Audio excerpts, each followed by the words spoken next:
Phil Weiser is the Attorney General for the state of Colorado, and he's also running to be the next governor of Colorado. And he has been going toe-to-toe with the Trump administration. More than 45 lawsuits and counting since Trump took office in January of this year. But it's not just defending the rule of law. It's not just fighting back against the Trump administration. Phil Weiser has also focused his gubernatorial campaign on affordability, public safety, the environment, civil rights, the things that all of us deserve and that we're struggling to have under this particular regime. I had the chance to sit down with Attorney General Phil Weiser to talk about some of the litigation that he's doing and to also explore his background a little bit and why it makes him the next best governor for the state of Colorado.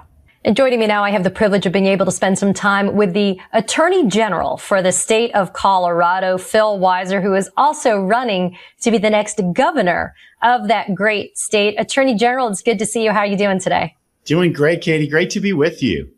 Yeah, listen, you have definitely been on our radar for a long time. I want to kind of take a short trip down memory lane, if you don't mind humoring me a little bit.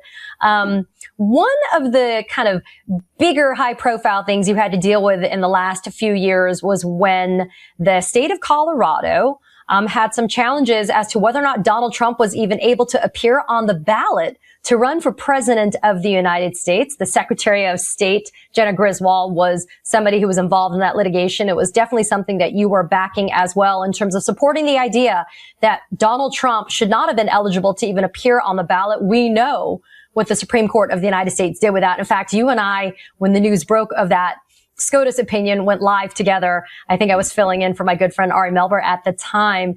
Thoughts about where things have evolved since then? You clerked for Ruth Bader Ginsburg. I'm not sure if people know that, but I think it's very important for them to know. And you've served as the Attorney General for Colorado. You're involved in multiple lawsuits against the Trump administration. Did you ever think, Phil, that we would end up in 2025, at the end of 2025, where we are in terms of where we used to be? Katie, there's so much to the moment we're in that is jaw-dropping, that is mind-blowing, and that is hard for all of us. I want to pick a few of the threads and pull them through. Please. First, the role of the state of Colorado in that litigation was an important one, and sadly, it could still be relevant. Colorado has the following legal position. It's the one that we argued at the Supreme Court. If someone is ineligible to be on the ballot, the state of Colorado says they shouldn't be listed on the ballot. Let me give you a very clear case. If President Trump were to run for a third term, we've heard a lot about this. My position in Colorado is he doesn't get to be on the ballot. That case would end up going before the Supreme Court because Colorado law is clear. If someone is ineligible, if they're too young to serve, they don't get to be on the ballot.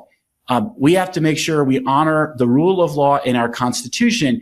And part of what's so, again, hard to grapple with is these basic constitutional principles. The commitment to the rule of law itself, it is in the balance. And at this term at the Supreme Court, there are a number of crucial cases. And you mentioned my late great mentor, RBG. She'd be turning over in her grave, even that we're asking, if you're born here in the U.S., are you guaranteed citizenship in the 14th Amendment? That's been decided for over a century. It's now back at the Supreme Court. Can the president essentially take the position that tariffs can be created, changed, and the law requires there to be an emergency, a justification? Well, this president hasn't bothered with that at all. And will the Supreme Court make sure that the rule of law holds? We're going to see this is a crucial time for our republic. To your point, I believe in the rule of law. I believe that we live in a democratic republic. And as Ben Franklin famously said, we have a republic as long as we can keep it. It's up to all of us to make sure we keep our republic. So, Attorney General, I wanted to stay on this issue of Trump versus Anderson for just a second. That was the case that ended up in front of SCOTUS, because I'm sure it was incredibly frustrating to go through all of the kind of remarkable evidentiary findings that we had from the state of Colorado that Donald Trump himself incited an insurrection that took place on January 6th of 2021. That makes Colorado unique in terms of those evidentiary findings. And then to be told that the states are given deference for how they run their elections. But then the Supreme Court says, nope, sorry, Colorado, Congress is actually the ultimate arbiter of who ends up being on these ballots. It kind of had to be just kind of cheats Coloradans, don't you think, of their ability to be able to govern themselves? And it kind of flies in the face of small government. But I just curious how you felt about that. Katie, I got to go back to January 6th and just recall how horrific, unprecedented, and scary that day was. Sure. Jason Crow from Colorado knew his life was on the line. People were out to kill Mike Pence, Nancy Pelosi, and others. And political violence in this country is on the rise. Obviously, January 6th is a particularly horrific day signifying that threat. We have to condemn that threat. And the violence that day was urged by the president, whose quote, I believe it was, when he was told by the Speaker of the House, please say something, Mike Pence's life is in danger. The president refused to say anything. And Congress had the chance to impeach Donald Trump for what I believe is as problematic an action we've ever seen a president do, seek to undermine the peaceful transition of power, seek to encourage a riot that was harming law enforcement officers. Congress had that opportunity. It was before the Senate. Mitch McConnell will, I believe, live to regret, maybe he already does, that he didn't do what history, I believe, called for in that moment, which is to say that conduct is so disqualifying, we shouldn't allow this person to occupy the Oval Office. That's what I wish had happened. Obviously, it didn't happen. And what Mitch McConnell said at the time was there's a criminal process that will hold President Trump to account. And then, as we know, we didn't see that process get started. The January 6th committee started, and that should have been a bipartisan committee, just like Iran-Contra was bipartisan. This was a threat to our basic system of governance. It called for a commitment to preserve government of the people, by the people, for the people. Only a few brave souls, obviously Liz Cheney among them, were willing to break party lines to do what was right for the republic. And finally, there was an effort when a special prosecutor was appointed to investigate crimes. And we've now come full circle. President Trump is once again in the White House, and he pardoned everyone who committed those crimes on January 6th. Some of those people are out there committing additional crimes. Law enforcement officers have died because of what happened on January 6th. We have to take seriously this principle. The rule of law depends that we will fully and faithfully enforce the law. And just to add more insult onto this injury, qualified, dedicated members of the FBI, of the Department of Justice, were fired simply because they did their job investigating crimes that happened on January 6th. And now we're seeing pardons being given out like candy because people are well connected and can pay a bunch of money to somehow get the right people to push them forward. That's not what our system of justice was designed to be. If you look at the Supreme Court, it says equal justice under law. Whoever you are, political party, rich or poor, you get treated fairly under the law. That's what the rule of law means. That's what we have to uphold. And that's what you've been doing as the Attorney General for Colorado. You don't just talk the talk, you're walking this walk. You are now leading a myriad lawsuits, at least 40 of last count vis-a-vis this particular administration, to defend Coloradans specifically. You are making sure that certain basic constitutional rights like birthright citizenship, et cetera, that those are respected, but that the separation of powers is something that is also respected. More than 40 lawsuits in county that you have been a part of. I had a two-part question for you. One, how critical is it the role of Democratic attorneys general? I have had the chance of speaking with some of your colleagues, running the gamut from Rob Bonta to Matt Plotkin to others, William Tong. You guys are all really kind of the vanguard. You guys are the ones that have really kind of been leading the charge to defend Americans, your constituents, but like Americans, I think at large.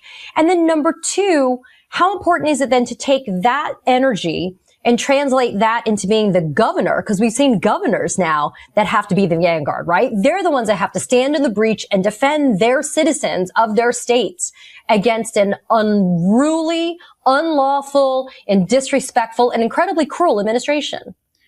Katie, you might think about this moment as calling for fighters. And the question is, do we have fighters or do we have folders? Do we have people who stand for the principles of our Constitution and of America? Or do you have people who are willing to accommodate and try to make nice? In my race for governor, obviously I bring my 45 lawsuits and counting, my commitment to fighting for what's right and being clear about standing for our values.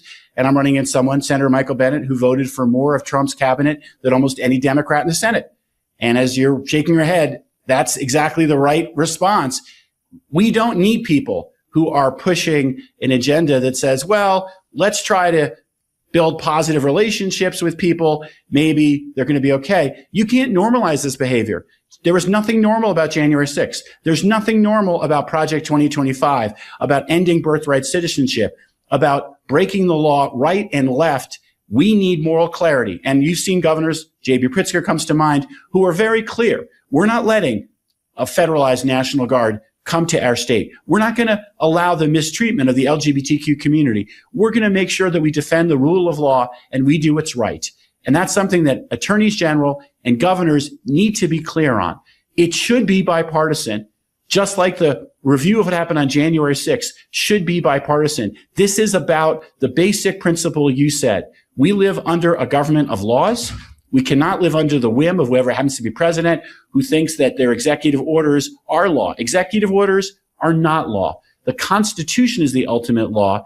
And you made a very important point about separation of powers. A lot of our lawsuits are because there's law that Congress passes and the president says, I'm going to disregard that law and withhold money, for example, and punish Colorado. That's not the way our system works. I'm fighting for Colorado. We're in court and we're winning. And I was also pleased to see that several of the pillars of your campaign to be governor aren't just focused on fighting back against the Trump administration. You're also focused on affordability for Coloradans. You're focused on public safety and the environment. I mean, these are things that it's funny because I just saw a headline and this is a great segue to this question to you. The headline was from an Axios piece from just maybe like yesterday or something. And the headline was the following, Attorney General. It was, quote, in Colorado, progressives challenge establishment Democrats for party's future. Your take on that headline, you think it's accurate? Would you label yourself as being a progressive, or is it more the policies that you're advocating for? One of the important distinctions right now is, are you a grassroots fighter? Are you standing up against this lawless bullying administration, or are you going along?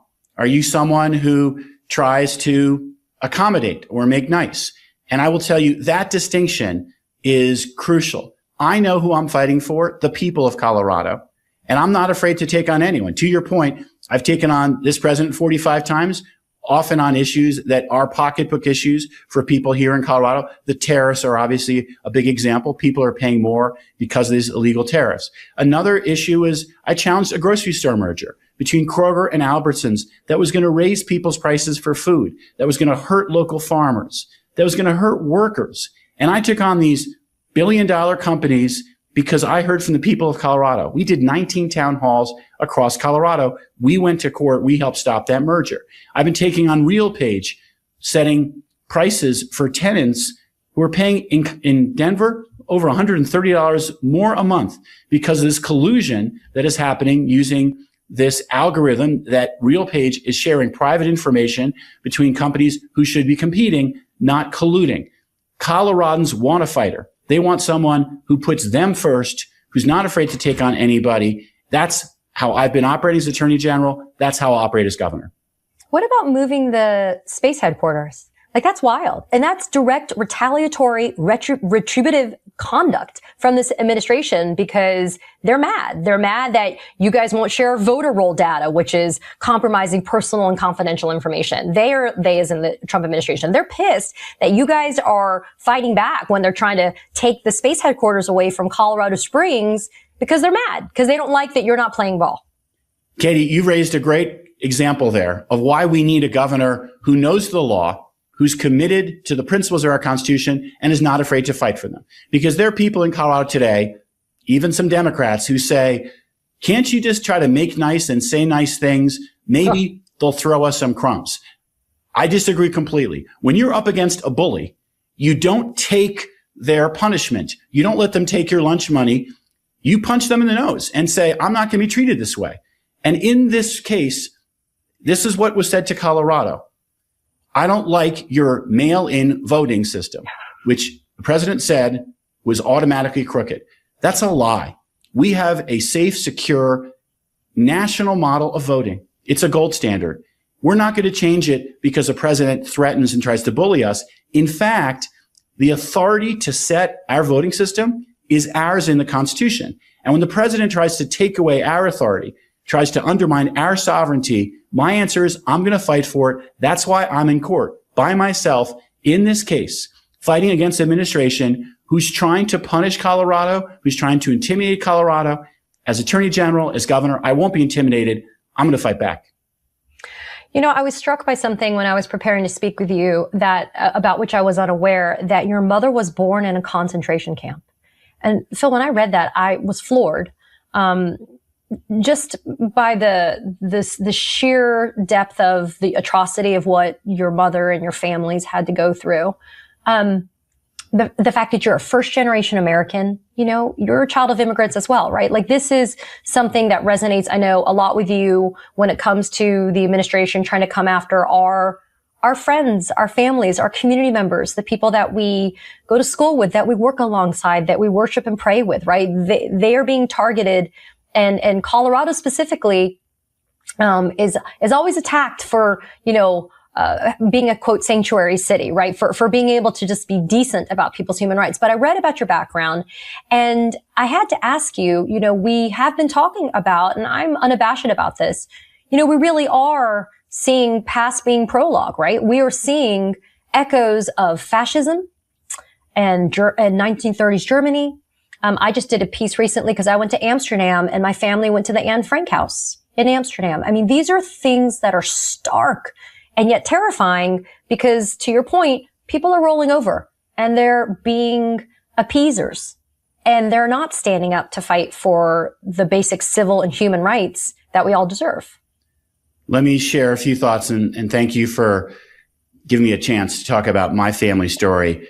America is a nation of immigrants. E pluribus unum is our model. Out of many, we are one. I'm proud of a Colorado story of Ralph Carr, a great governor of our state who during World War II refused to put Japanese Americans in internment camps and who said, Japanese Americans are welcome in Colorado. You are a citizen. We will protect you. That is a tradition that I believe in. And I don't know that we're going to get through this period easily, but I believe we're going to get through it because I believe in the America that welcomed my family here as refugees who'd survived the Holocaust. We often talk about the concept of calling someone an other, whether it's a Jew, someone who's Japanese American, someone who's gay, someone who's black, someone who's Muslim. And here's the honest truth. Any attacks on people based on who they are, rising hate against people, it doesn't stop with one group. It's very important. And I give a yearly talk commemorating a Baba Yar massacre where I really take some time to think about what it means to see rising hate in society. And what I have come to, we have to treat hate against any group as hate against all of us. Because had that happened, people would have acted sooner and we could have and we would have saved lives. We need to make sure that we're not harming lives, whether it's people who are immigrants or LGBTQ community or others at a time when the America that I know and love is on the line. And that's why, yes, for me, this is very personal. And that's why the American dream is personal for me because my family, we came here with nothing. And I've had the opportunity to become a lawyer and work for Justice Ruth Bader Ginsburg, to work for President Barack Obama in the White House, to be Attorney General, and to be Colorado's next governor, all in one generation. That's the America that we're fighting for, where no matter who you are, you can achieve your dreams. It's pretty spectacular, right? If you just stop and you think about how far you've come and how far your family have come. How can people find out more information about your campaign? How can they support you? I have noticed, Phil, that even when I am talking about races that may be specific to certain jurisdictions, there is a national response. People really care about what's happening across the country. If there's one silver lining that's coming from a particularly chaotic and bad year under this administration, is that I do think people have been finding a sense of unity and coming together to help each other. So how can they help you? Thank you, Katie. You know, a saying that is personal to me, comes from my faith, is you don't have the obligation to complete the work of repairing our world, but you're not free to desist from doing your part. And so your call to everyone who's part of this community, we all have a part to play. And I would encourage people, please adopt races for leaders who are going to represent our values, even outside where you may live, because we're all in this together. And we need states and leaders at the state level to make sure we're creating the type of state that, whether it's abortion rights, whether it's equality for the LGBTQ community, how we treat immigrants, how we take on climate, and so much more, that our values are being advanced. Learn more about my values, my vision at philforcolorado.com. You can share the information you can learn. Obviously, you can donate there. You can tell others you know in Colorado about our campaign. You can volunteer from afar, and you can also buy merch. Whatever works for you, however you want to lean in, we need your help. We welcome your help. Thank you for getting engaged. I often say our Democratic Republic is not a spectator sport. It's a team sport. We need everybody in the field. That is right. I just recently interviewed Pastor David Black from Chicago, who was shot in the head with pepper balls by ICE. And he said, democracy is not a spectator sport. You are 100% right about that. Attorney General Phil Weiser, who is on track to be the next governor of the great state of Colorado. It has been an honor to spend time with you. I am inspired, as always, by the work you're doing. And thank you for carrying the torch for so many and for leading the charge to defend all of us across the United States, not just for those that are in Colorado. Thank you. It's an honor to serve. Katie Phang here. We launched the Katie Phang News Channel in partnership with the Midas Touch Network so we could bring you the latest in legal and political news. Straight, no chaser. So if you're a fellow truth teller, hit that subscribe button and share the word about this channel so we can build a high information America together. As we know, California Governor Gavin Newsom, he's fighting fire with fire. Finally, the Democrats are coming to that knife fight with a bazooka, prepared to take on convicted felon Donald Trump's illegal and unconstitutional gerrymandering scheme that he has deployed, at least in Texas so far, but hold their beer. It looks like he's trying to do it in places like Missouri and Ohio and in other states. So Newsom, seeing the lay of the land, smartly says, we're going to respond. So specifically, and I'll remind y'all, last week, Governor Newsom unveiled his proposed constitutional amendment that's entitled the Election Rigging Response Act. And pretty much it's a constitutional amendment that would go before voters this November in just a few months. And this is what it would do. It would retain the existing California Citizens Redistricting Commission, and it would reinforce that California's state policies are for fair, nonpartisan redistricting commissions, including those nationwide. It would temporarily adopt new, temporarily being the important adverb here, temporarily adopt new California congressional districts for use in congressional elections through 2030. And here's the thing. If Trump would back off of his illegal gerrymandering scheme, California would do the same. It would preserve the existing current congressional maps if Texas did the same. But Newsom gave Trump, as well as, frankly, Texas Governor Greg Abbott, an exit ramp to be able to get off this illegal highway. But they chose not to take that option, and that's the reason why they are forcing Newsom's hand. Let me be clear here. But for Trump and Abbott, more specifically Trump, because Abbott's just a do-boy doing Trump's bidding, if Trump would just have backed off on this and allowed voters in the state of Texas to be able to have their vote count for the candidates they want to elect, in the districts as currently drawn, footnote, those districts in and of themselves are crappy, but heck, Texans are willing to move forward with that at this point. If that were the case, then Newsom would not have to move forward with the Election Rigging Response Act. But this is all Donald Trump's fault. And don't let anybody else suggest otherwise. This is not some idea that was plucked out of heaven by Gavin Newsom. It is an idea, it is a response, it is a strategy that is necessary to combat the illegal gerrymandering that is going on by Trump and Republicans. Why? Pretty obvious on its face. Trump's big bullshit bill and his lack of any clear policies other than ones that lead to the total destruction of the American working family. Trump's big bullshit bill, all of his bad ideas that have been deployed in the United States are coming back to bite him in the ass. And they know that the November 2026 midterms are going to be a disaster for Republicans. So in order to ensure that they retain control in DC, the Republicans are just rigging elections left and right.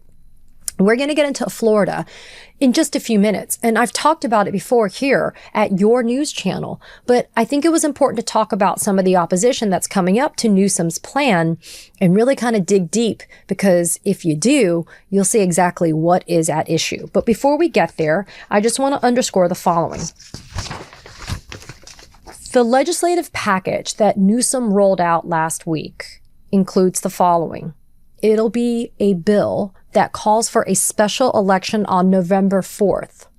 During that special election, the voters in California will be able to decide whether they want to adopt the proposed constitutional amendment that would then establish timelines and a procedure for moving forward. So you'd actually have the special election, and then you'd actually have the procedure by which that constitutional amendment would end up on the ballot for the voters. The bill would establish new congressional maps, right, that would take place under the proposed constitutional amendment if other states engage in redistricting. And the bill would authorize reimbursement of costs to administer the election.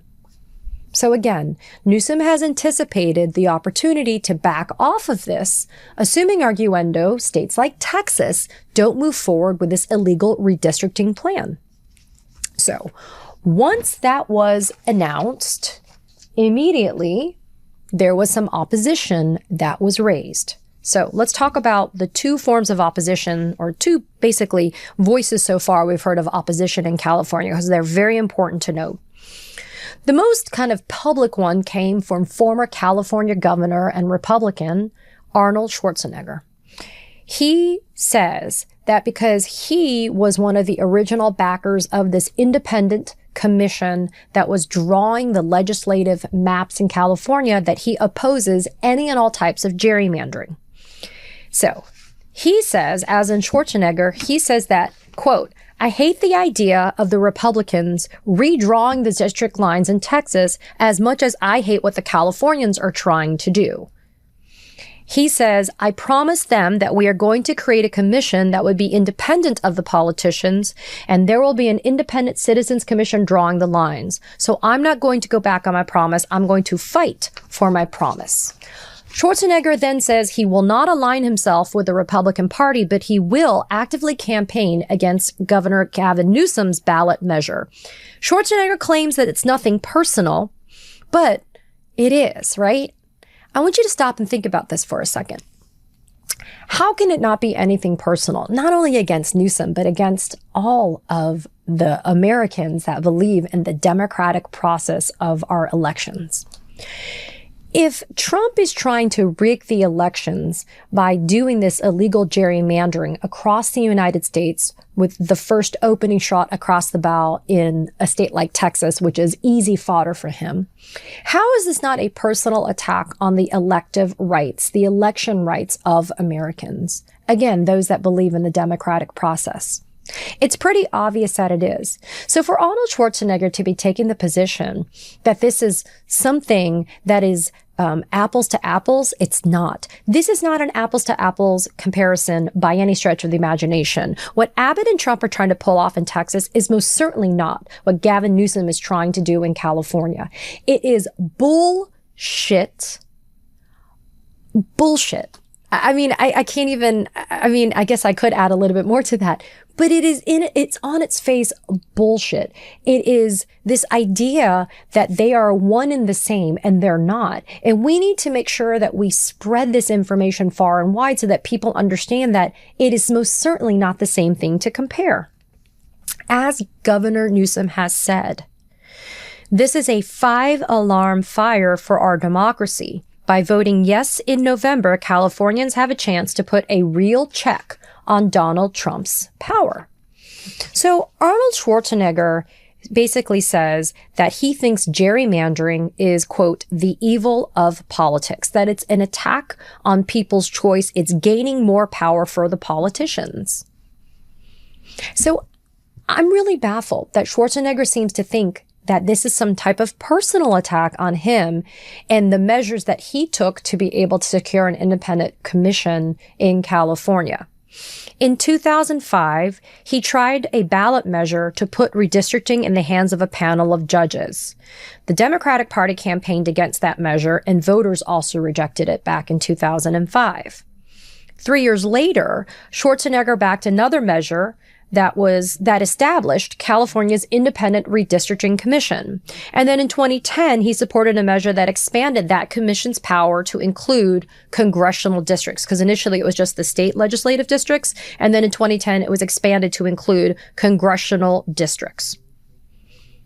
And according to this New York Times article, Schwarzenegger has actually campaigned in Michigan and Ohio, for example, to export California's model of an independent redistricting commission because he believes in it so much. At the close of this article, Schwarzenegger says the following. He says he doesn't buy the argument that California should do the same as Texas. He says, quote, "We are not going into a stinking contest with a skunk. We are moving forward." No. California may have moved forward with an independent redistricting commission. Texas is most certainly going back in time. In fact, most, if not all, Republicans want to turn the hands of time back to a time when minorities didn't get to vote, women didn't get to vote, when most people, unless you were white and male, were disenfranchised from the ability to vote. That's what Republicans are trying to do. They are trying to steal your vote. Simple. End of story. So please don't come at me with this idea that California is doing something wrong or untoward with Newsom's plan. California is the strongest state to be able to do this. And look, the irony doesn't escape anybody.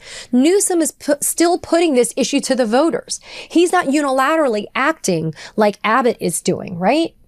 Or under some bullshit scheme of first of all, purportedly trying to fix some DOJ illegalities of the map that the Republicans in Texas drew in the first place. I mean, let's stop with the pretense, right? This is brazen political partisanship that is happening here in Texas. Newsom's not doing that. Newsom is trying to level the playing field. So there's no comparison that comes. So let's now talk about another guy who's actually bankrolling a lot of what's going to happen in terms of the opposition to Governor Newsom. His name is Charles Munger Jr. So he is the 68-year-old son of Warren Buffett's longtime business partner.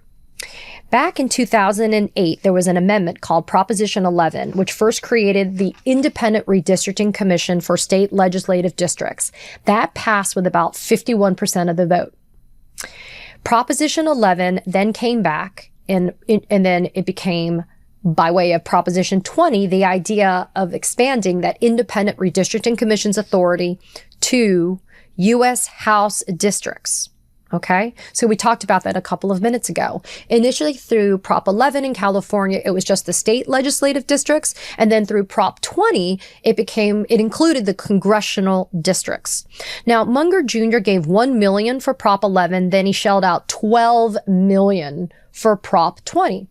So on its face, it seems like this guy, Munger Jr., is a backer, like a good faith backer of independent redistricting. Sounds fine, not an issue, right? But here's the thing. Munger Jr. is actually getting an entire campaign together against Governor Newsom's plan. And what he's doing is he's trying to not only call political and public support, but he's also financially backing the opposition here. He's going to be backing the Republicans' efforts to block Newsom from redrawing that congressional map. But let's dive a little bit deeper. Courtesy of Politico, an article that just came out today, they looked into the financial giving that Munger Jr. has done, and it's definitely worth noting and bringing to your attention. Munger Jr. has contributed more than $158,000 to socially conservative causes over the last 25 years. And this is according to federal tax filings that were done on behalf of his nonprofit. He's donated to organizations that oppose abortion rights and have promoted so-called crisis pregnancy centers, and to Christian groups whose leaders have opposed LGBTQ plus rights. Now, let's break that down. What exactly are we talking about? This is interesting. The IRS filings for CNC Foundation, which is the nonprofit for Munger Jr., has given the following: $70,000 to First Resort, later renamed to something called Third Box. It operated crisis pregnancy centers in San Francisco and in the Bay Area. San Francisco passed an ordinance to prohibit those types of centers from engaging in misleading advertising because they would masquerade as women's health clinics, but then actually be anti-abortion centers. He gave $3,400 to the Christian Legal Society, an association of lawyers that promote conservative legal causes, including the celebration of the overturning of Roe v. Wade. $83,000 to Campus Crusade for Christ, which promotes religious ministries on college, middle school, and high school campuses. The organization teaches same-sex attraction is, quote, contrary to God's design for human sexuality, and has promoted conversion therapy. When questioned, his spokesperson said, among other things, quote, "This campaign, as in Munger Jr.'s campaign against Newsom's plan, is about defending the rights of the voters of California to choose their politicians, not the other way around. Anything else is a distraction." Well, ma'am, I would say to you that it's not a distraction. That when you start to dig deep and you start to see what people are really about, it's just lipstick on a pig, even though you can say thank you for supporting an independent redistricting commission and thank you for that support. But fundamentally, if you are a Republican at heart where you are doing promotion of Republican ideas, then that's definitely something that's newsworthy. But you know what? It's almost like more important to focus on what she said about how Munger's campaign is about defending the rights of the voters of California to choose their politicians. Yeah, no, duh. I get that. You know what? So how about the Texans having the right to choose their politicians? How about us in Florida? Because, hey, ding, ding, ding. Like I said, Texas isn't just the first, battleground for this. In Florida, I mentioned this about a couple of weeks ago. We're going through the same experience in Florida, and honey, it's like on the fast track. So we currently have the speaker in Florida who has now announced that he is creating a select committee to explore redrawing Florida's congressional maps. This is now in conjunction with convicted felon Donald Trump's announced war yesterday on mail-in voting.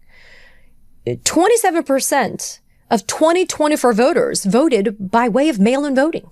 27%.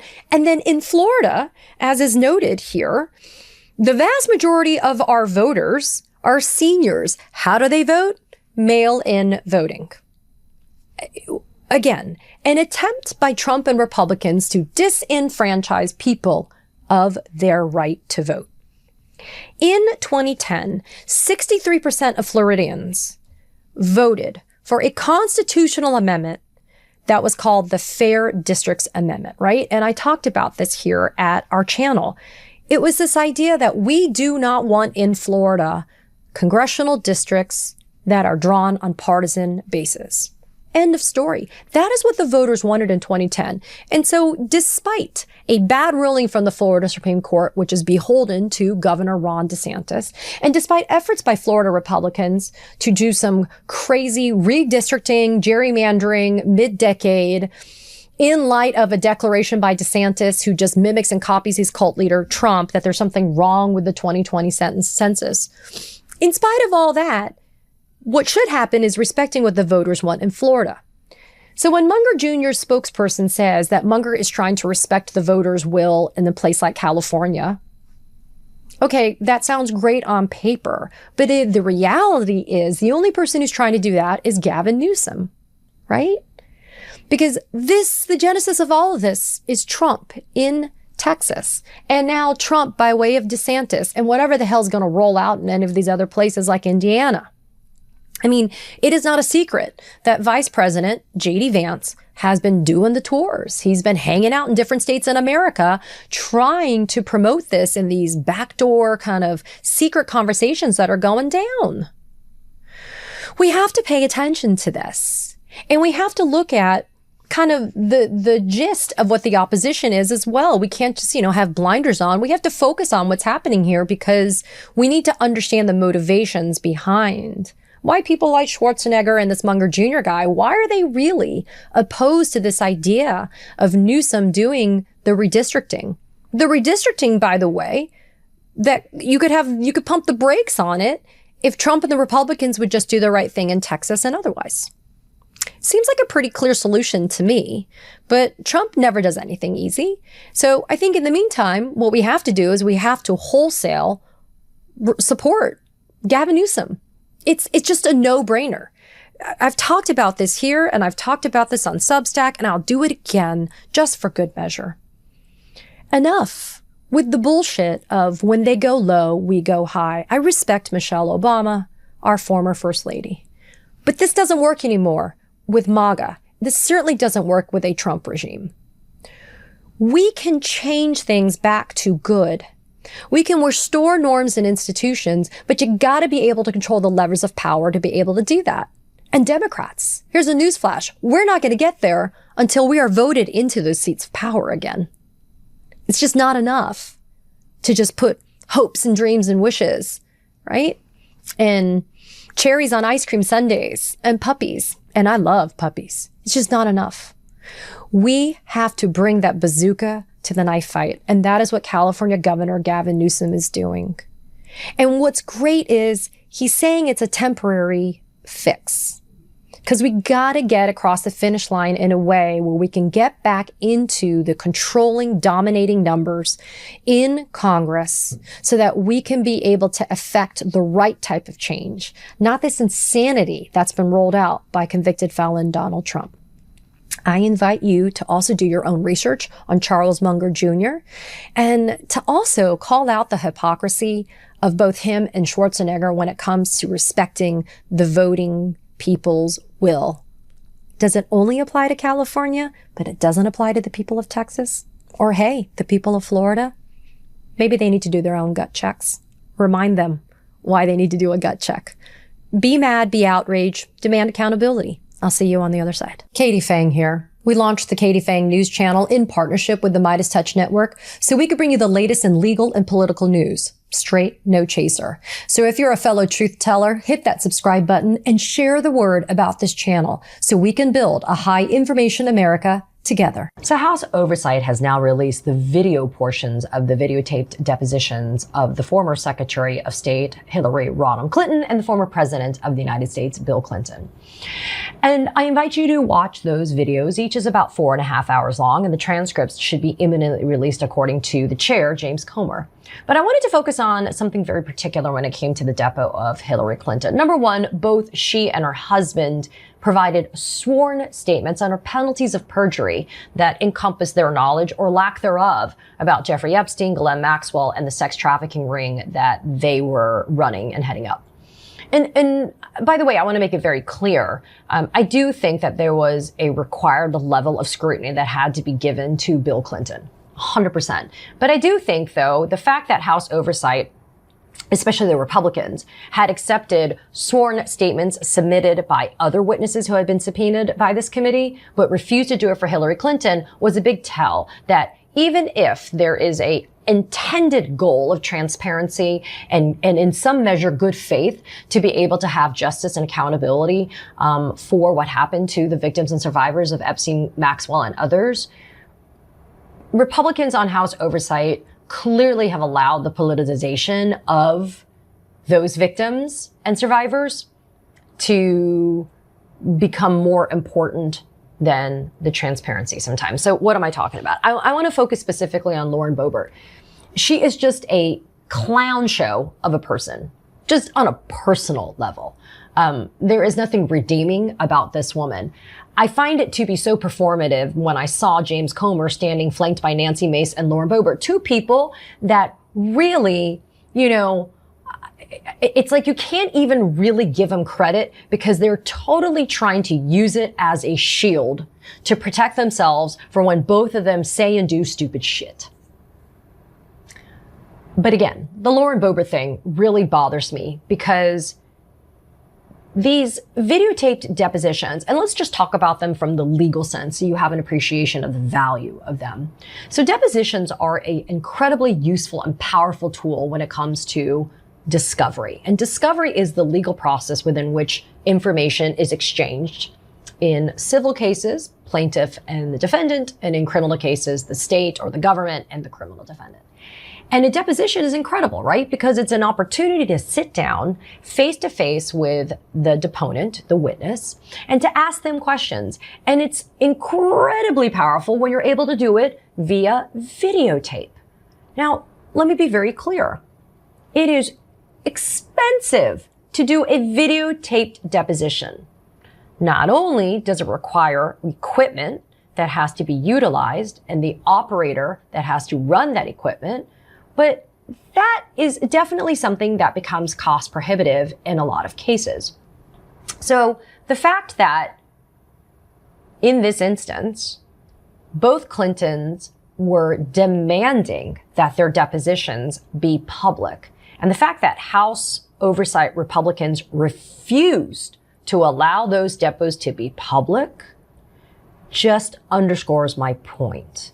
That they don't really want the transparency, right? Because if you really thought that there was going to be this opportunity to be able to have these gotcha moments with the Clintons, because you really thought that you had something there that was so damning and so condemning and so horrible, wouldn't you want it?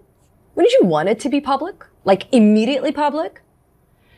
But House Oversight Republicans know that there are fishing expeditions afoot. And the reason why we also know that's true is if they really were in the pursuit of information and truth, they would be hauling in Steve Bannon, Donald Trump, Howard Lutnick, and others, right? But we don't see them. We see the Clintons. But again, let's go back to Boebert because Lauren Boebert spent a good 3 minutes plus of her allotted time as a part of the majority to question Hillary Clinton about Pizzagate. Now, if you go to the Epstein files as currently produced on the DOJ website and you type in the word Pizzagate, it only shows up 26 times. And a lot of that is repetitive appearances. And if you go and you look at the individual unique appearances of the word Pizzagate, I'm going to tell you right now, there is nothing there. And there's especially nothing there that links the Clintons to Epstein. Because remember, the purpose behind a deposition is to get the witness to answer under oath questions. And either you get direct, like I said, gotcha moments and answers, or you get an answer that may open the door that could reveal other information down the road. Regardless, it's a discovery tool. It's a tool to discover information. But Pizzagate being brought up by Lauren Boebert for more than 3 minutes is again a sign not only that this woman is unserious on a personal and professional level, but that she really doesn't know what the fuck she's doing, which should worry you, folks in Colorado, especially those of you that voted for her. But that's a whole other story. So listen to the exchange, and I'm going to play it in its entirety because I think it's really important because I listened to it repeatedly because I was kind of hoping that maybe I could find something redeeming about it, but there wasn't. So take a listen now.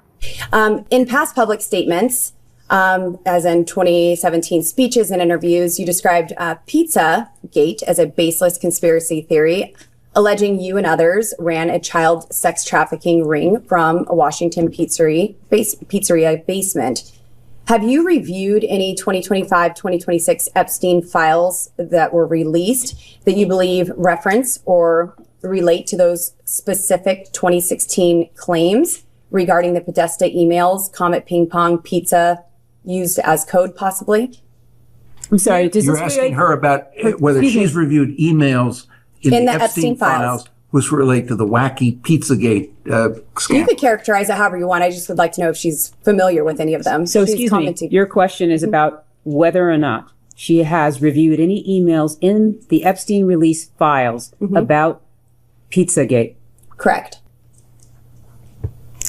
Pizzagate was totally made up.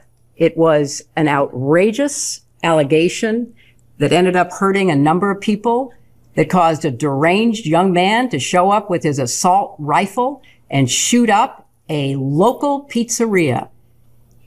I can't believe you're even referencing it. You should be.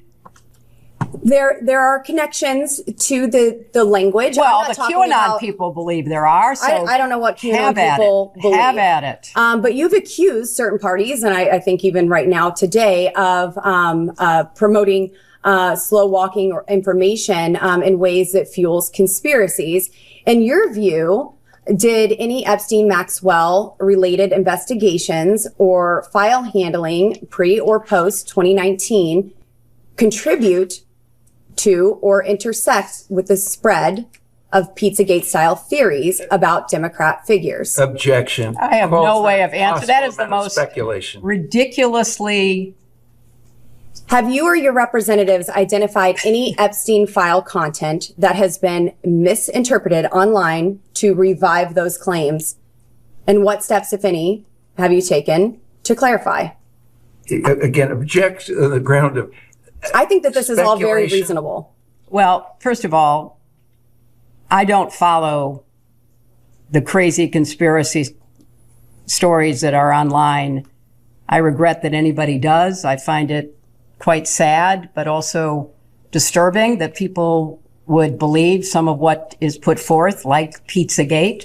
So I have taken no steps to review anything that might have any connection to something which I think is totally bogus.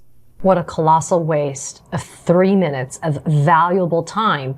But, you know, I guess I should say it would be valuable if you actually thought that the deponent would be able to tell you something that would be relevant to Jeffrey Epstein. But the repeated questioning about what's been released, which is not hard to look at online. Again, it appears just 26 times. And if you click on it, it's very obvious. But for Boebert to do this massive word salad constantly trying to get something out of Hillary Rodham Clinton was a colossal waste of time.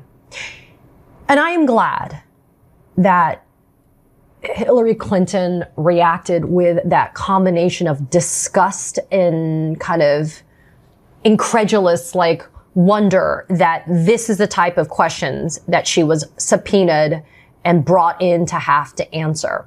Now, another really important thing is, and just in case you guys have forgotten, you know, Pizzagate was a conspiracy, and a lot of people say that it was kind of like the precursor to QAnon, and then QAnon latched onto it among other conspiracies.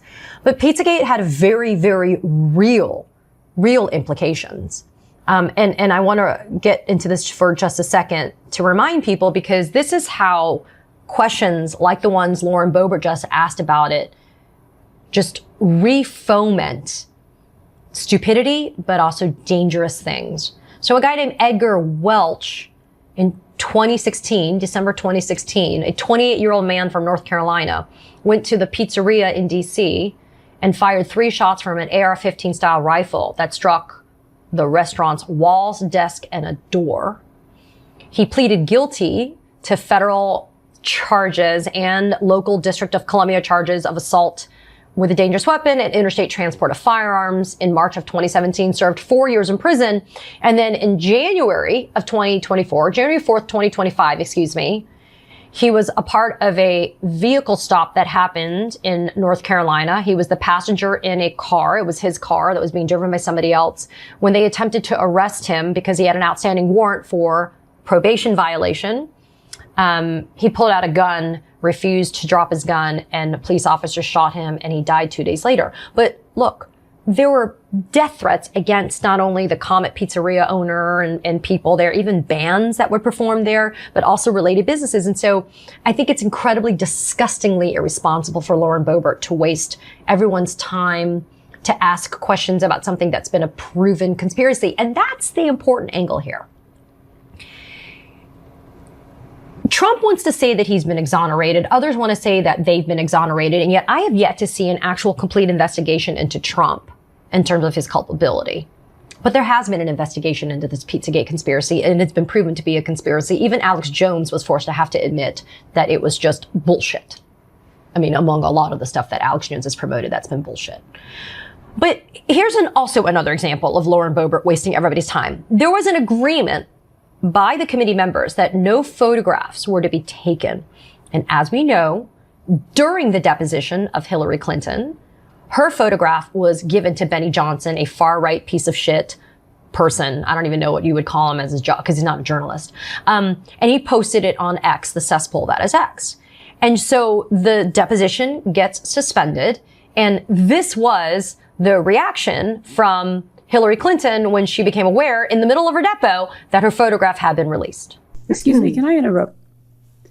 I have there another. Are photos that are being released of the secretary as she is testifying from inside this room. Can you please advise me as to whether or not that's permissible and consistent with the rules, particularly given that we have asked for a public hearing? If there are photos that are being released of the secretary as she is testifying, can you please explain how that I'm done with this. If you guys are doing that, I am done. You can hold me in contempt from now until the cows come home. This is just typical behavior. We will go off the record.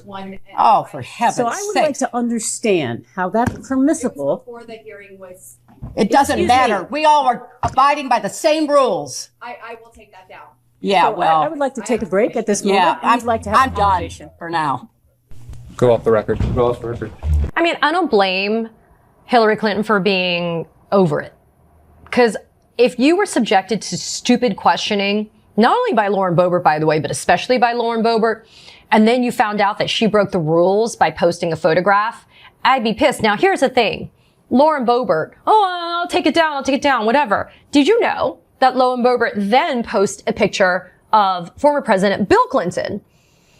And again, in violation of an agreement that was apparently reached by the committee. I want you to take a listen to what Boebert had to say to Chris Cuomo Thursday of last week. So this was after Hillary Clinton's depo and before Bill Clinton's depo on Friday. Take a listen to what Lauren Boebert has to say about what the committee agreed to do. No, Chris.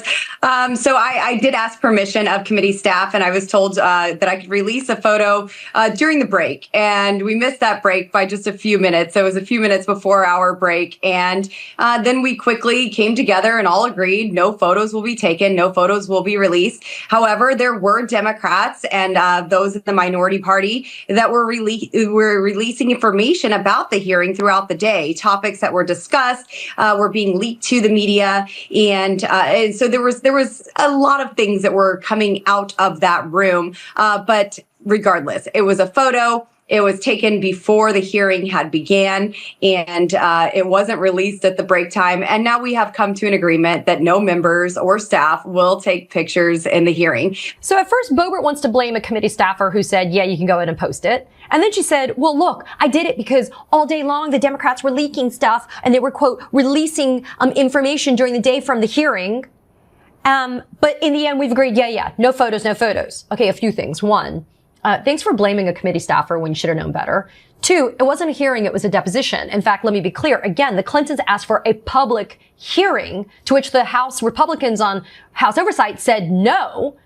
And there was no leaking going on. The Republicans and the Democrats said that during breaks during the day, they would come and they would reveal what was happening during the depositions, which, by the way, could have just been public in the beginning if House Republicans had not been so quick to say no to it being public. And lastly, you heard Boebert telling Chris Cuomo that there would be no photographs. And yet the very next day, what does she do? She takes a photograph of Bill Clinton and she releases publicly. And then when asked why she would do it, she says pretty much, I don't care. Now, here's where James Comer shows that he is a ballless wonder. James Comer told News Nation that he plans to talk to House leadership about the incident involving Boebert and he asked his fellow lawmakers to please refrain from posting photos. Asked if the leaks could make it more difficult for others to agree to testify, Comer said, quote, "It doesn't help." I think she's going to have to answer for herself why she did that. I don't think President Clinton will be as dramatic about it as Hillary Clinton was. But again, we said no pictures. I said no pictures, and that picture was released, end quote. Just goes to show Comer, lawless wonder, doesn't have control over his own committee members. And it shows that Boebert doesn't respect not only the rules, but Chair Comer. And it also goes to show that Chair Comer really doesn't care, right? But did you hear what he said? It's not going to help with other people wanting to come and testify, because if there are rules and people are breaking the rules with no consequence, then why would anybody voluntarily come and be a part of the circus? This is a serious matter with victims and survivors that have been seeking justice for decades. And this shit show, circus sideshow that is happening with people like Lauren Boebert, when this is an investigatory mission, when this is a mission for transparency, when oversight is having a committee that is meeting to be able to get answers, and this is how it rolls out, again, it's a disgusting politicization of a very serious criminal issue. Not like we expected better from Lauren Boebert, but let's not let Lauren Boebert be a part of it then. Why don't you, Chair Comer, punish Boebert for breaking the rules by not letting her be a part of the process anymore? I feel like there is no consequences for the bad behavior and the bad conduct, and that's the reason why we, as Americans, continuously being subjected to it, let alone the deponents, the people that showed up, like Hillary Clinton, to be able to answer questions, even though she didn't have any information, even she told them they didn't have any information, yet they insisted on her showing up. Why? Because they wanted to drag her. They wanted to make her come. It had nothing to do with the pursuit of truth. And how do we know it? Again, because Boebert was asking questions about Pizzagate, and Nancy Mace was trying to score points on trying to humiliate Hillary Rodham Clinton about her husband's personal life. We need to always point to these instances of bullshit by Republicans to show not only are they an unserious party, but that they're only paying lip service to this justice idea. They're not really in it for the justice. They're in it for the photo ops. They're in it for the performative conduct of standing next to victims. Because if they really were, they wouldn't be asking questions about Pizzagate. They'd be asking questions about, they'd be asking questions of Donald Trump, frankly. But they're not. And we know why. Be mad, be outraged, demand accountability. It's March 3rd, 2026.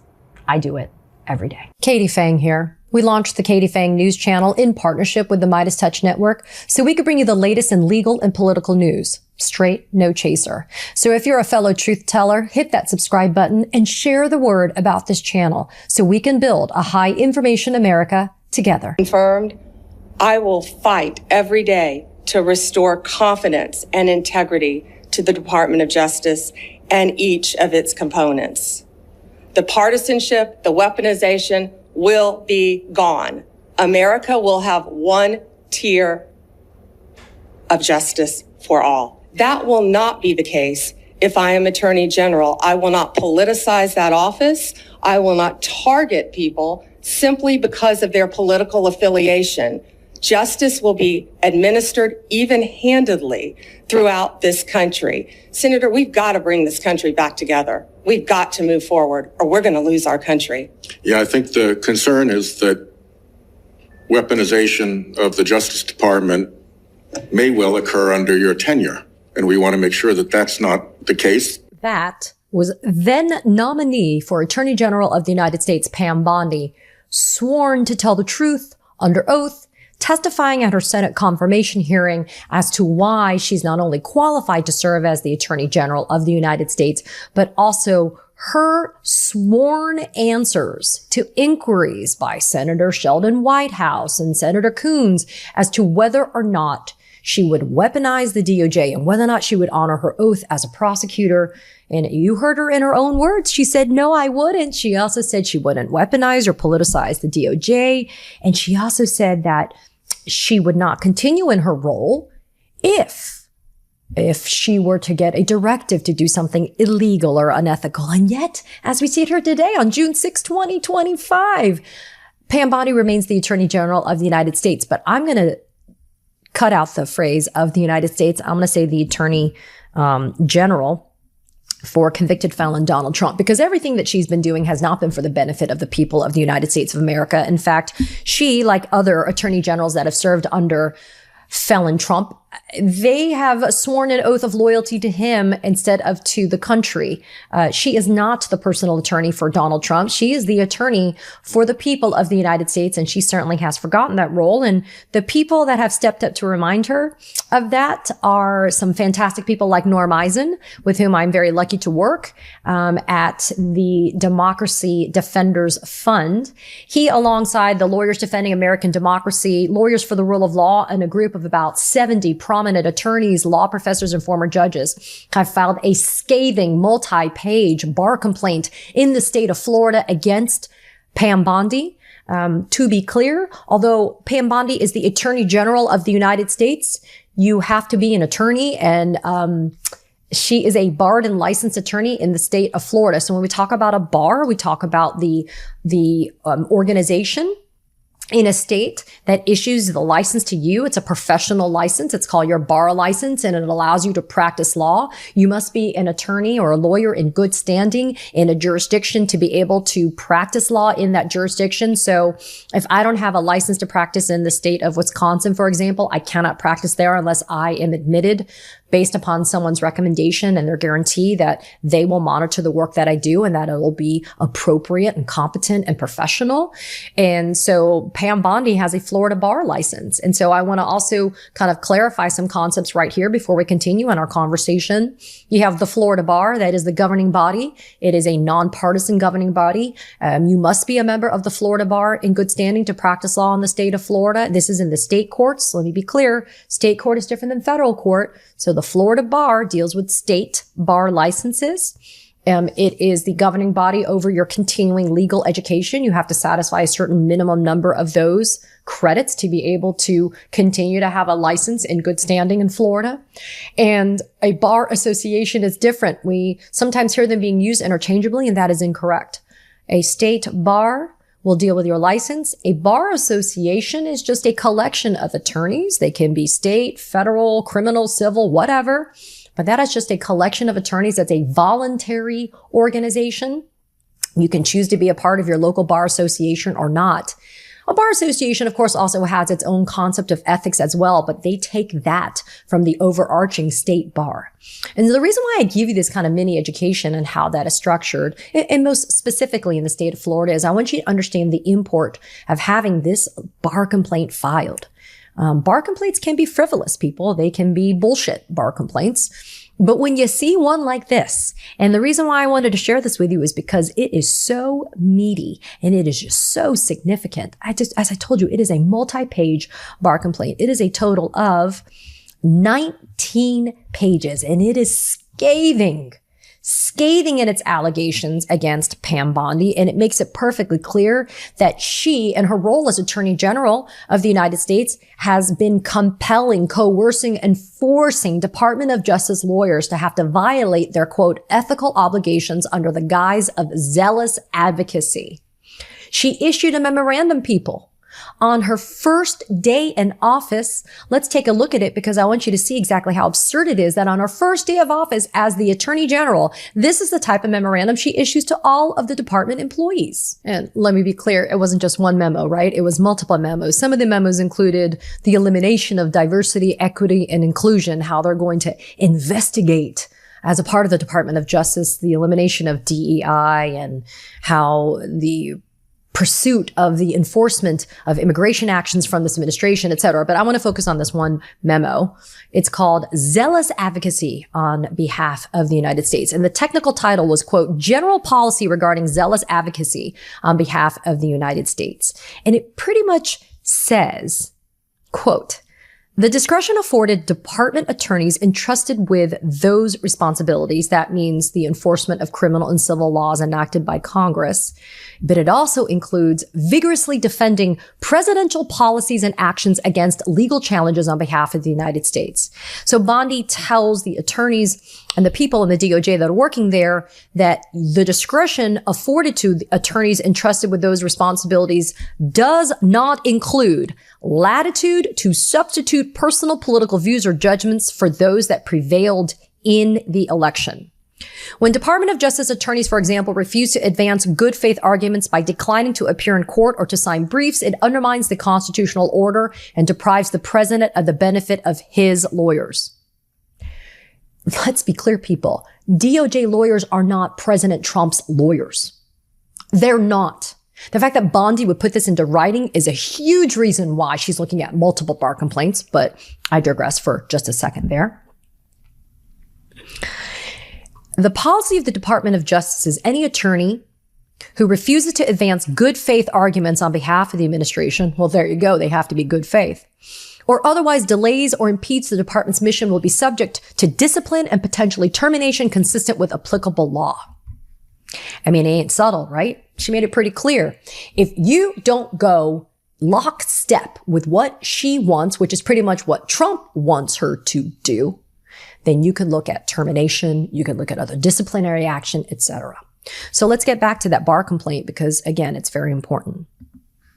So the bar complaint says that not only has Bondi tried to coerce these lawyers under the guise of zealous advocacy, but that memorandum I just read to you, a portion of it that I read to you, it threatens lawyers with discipline or possible termination for falling short, even though the rules of professional conduct that govern all attorneys say that you can be zealous, but only to a certain point, right? You can't ignore your ethics and the laws and your professional responsibility codes. You can't do that just in your pursuit of representing a client, right? You can't do that.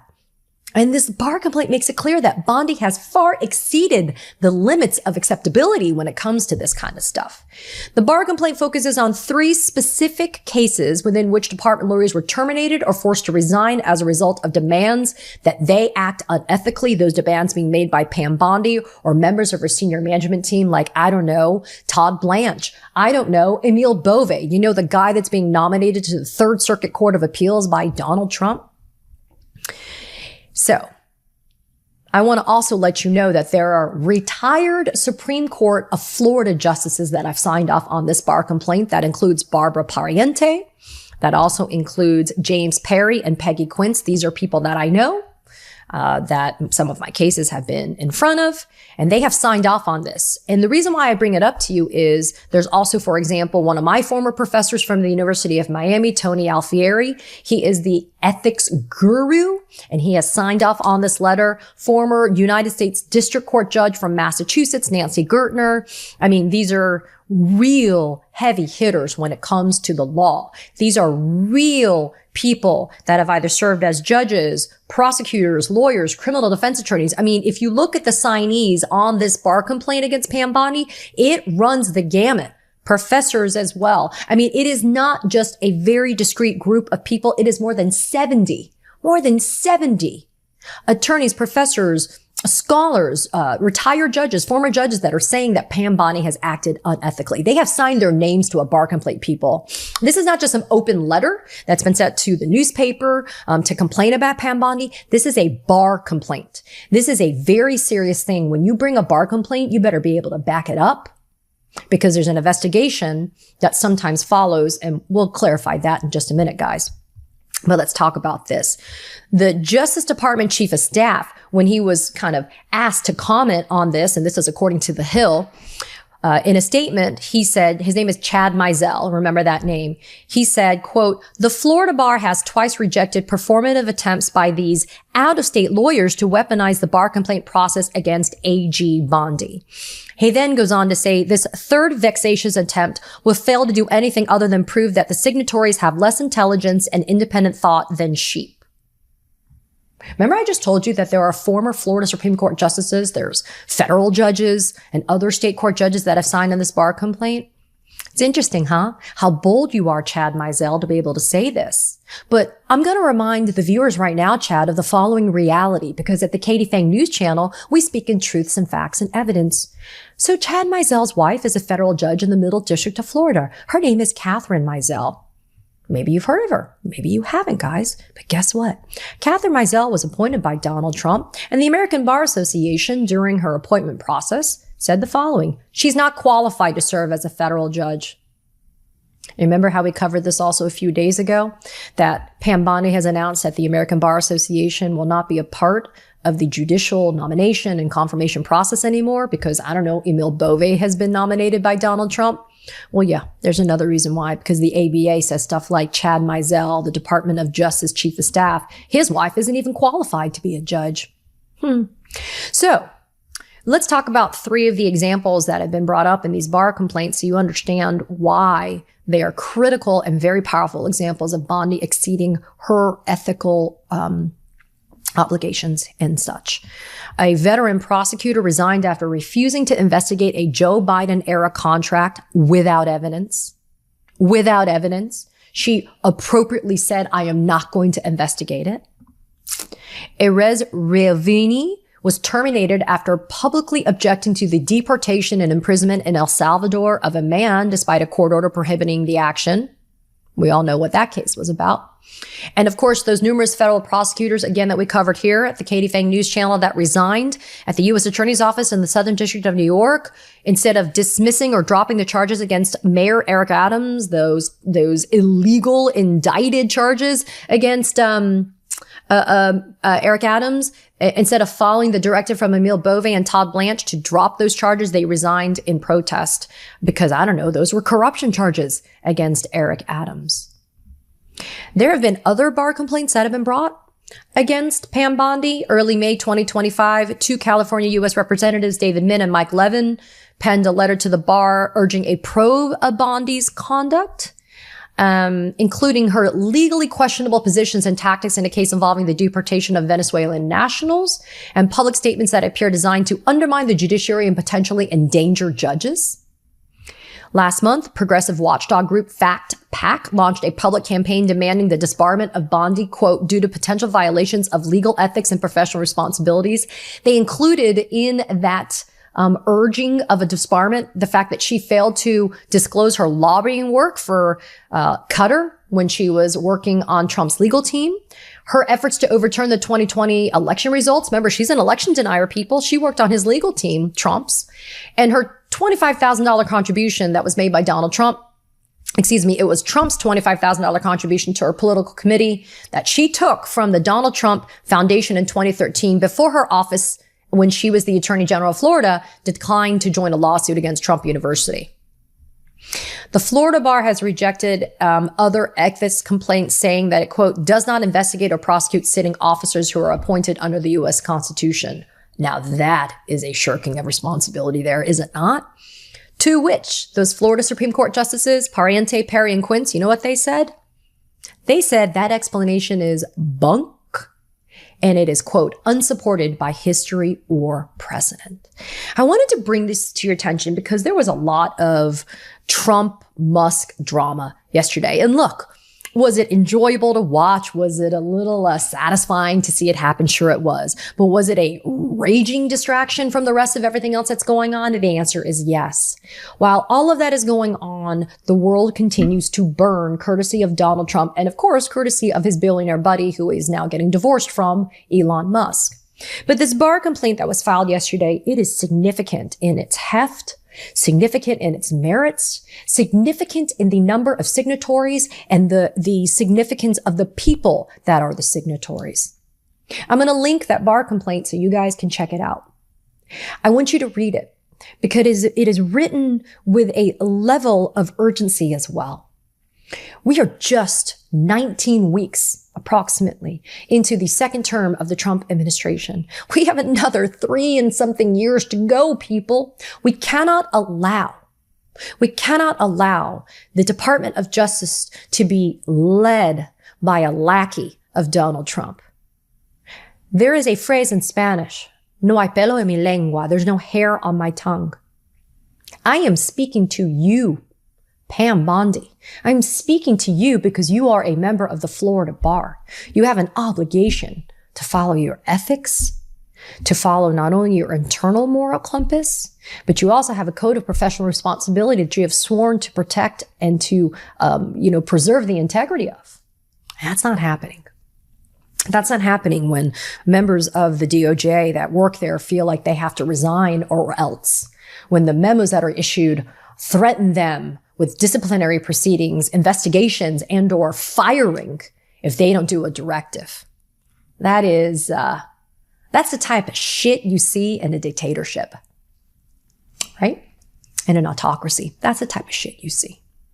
So folks, check it out, because what's going to happen now is once the Florida bar gets a complaint, it does kind of an immediate review of whether or not it's going to proceed with an investigation against the person that is being complained against whom the complaint is being filed, The Florida bar does have some discretion in making that decision. I just read to you that prior bar complaints that the Florida bar said that they don't think it's within their purview to do this. But you just heard 3 Supreme Court justices from the Florida Supreme Court, retired, now say that's BS. They call BS and they say, yes, you can, Florida bar. So Florida bar can do this. Will they do it? We will follow along and watch it closely. But if the Florida bar does decide to pursue an investigation into this bar complaint, into Attorney General Pam Bondi, then it can assign a prosecutor that will look into it and will prosecute the claims and will do an investigation. I used to be the chair of a Florida bar grievance committee. There are committees that are set up all over the state of Florida. It's led by a chair. It's also led by members of the grievance committee. They are appointed. And we would take the bar complaints that were sent to us by the Florida bar, and they would be assigned to us, and we would investigate them. We had subpoena power. We had investigatory power. As members of the Florida bar, we not only have to self-report violations, but we also have to make sure that we are reporting violations as we see them occur. These are not out-of-state complainants anymore, Chad Mizell. These are people within the state of Florida. There are people that have a vested interest across the United States, though, outside of the confines of the state of Florida, that care about justice, and they care about whether or not the Department of Justice is led by somebody who will be fair and impartial. So that's why the Florida bar must, not should, it must investigate Attorney General Pam Bondi. These allegations, they have now been made public. We have seen very publicly resignation letters, statements made publicly by former federal prosecutors feeling pressured to be able to do a directive that they find to be unethical. There's evidence there, should be pursued. People, be mad, be outraged, demand accountability, because that's what I'm doing here. I am mad, I am outraged, I demand accountability every single freaking day on my behalf and on your behalf. I'll see you on the other side. Katie Phang here. The truth matters now more than ever. So hit that subscribe button so you don't miss a thing. Thanks for watching.